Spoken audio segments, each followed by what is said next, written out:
Hadirin rahimakumullah.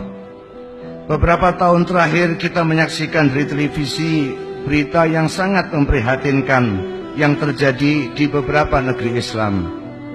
Di saat negara-negara barat yang berpenduduk non-Islam hidup dalam kedamaian dan ketenangan, di negeri yang berpenduduk Muslim, terutama di negara-negara Arab, justru kerap kali diwarnai dengan pertikaian dan peperangan. Irak, Libya, Mesir, Yaman, Syria, dan beberapa negara di benua Afrika nyaris tidak pernah berhenti dalam sengketa dan perang. Puluhan ribu nyawa melayang, jutaan Muslim hidup dalam keadaan ketakutan, kelaparan, terusir dari negeri mereka sendiri. Kita lihat juga di tayangan televisi bagaimana para pengungsi dari Suriah keluar meninggalkan negeri mereka. Yang sangat aneh, mayoritas mengungsi ke negara-negara yang bukan berpenduduk Muslim. Mengapa mereka tidak mengungsi ke negara-negara Arab? Padahal Saudi Arabia, Yordania, negara-negara Teluk seperti Kuwait, Abu Dhabi, Oman, dan lain-lain lebih dekat, sama dalam bahan bangsa, sama bahasanya, sama agamanya. Tetapi mengapa mereka para pengungsi memilih negeri yang jauh, yang berbeda, berbeda dalam bangsa, berbeda bahasa, berbeda agamanya? Adakah negara Arab sesama Muslim yang prihatin dan mau menerima saudara-saudaranya pengungsi ini? Mengapa justru orang kafir yang bersedia menerima pengungsi Syria?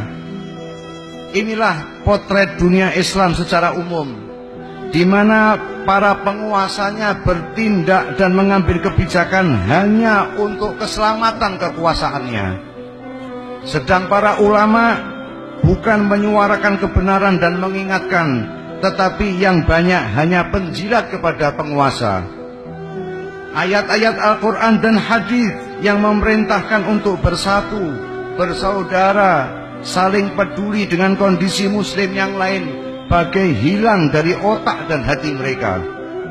Yang selalu disampaikan hanya mengutip ayat dan hadis untuk membenarkan tindakan mereka, bahkan menghalalkan darah orang lain. Yang seperti ini pernah diingatkan oleh Nabi kita Muhammad SAW. Pada suatu hari Nabi bertemu dengan Sayyidina Umar. Beliau memegang janggut Umar dan berkata, "Wahai Umar, inna lillahi wa inna ilaihi raji'un." Dengan penasaran Sayyidina Umar bertanya, "Wahai Rasulullah, demi ayah dan ibuku, mengapa Anda mengucapkan kalimat itu?"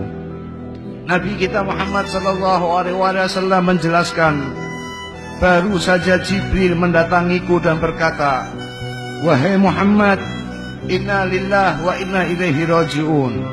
Sesungguhnya umat sesudahmu akan difitnah dengan hal yang sedikit, bukan dengan hal yang banyak.'"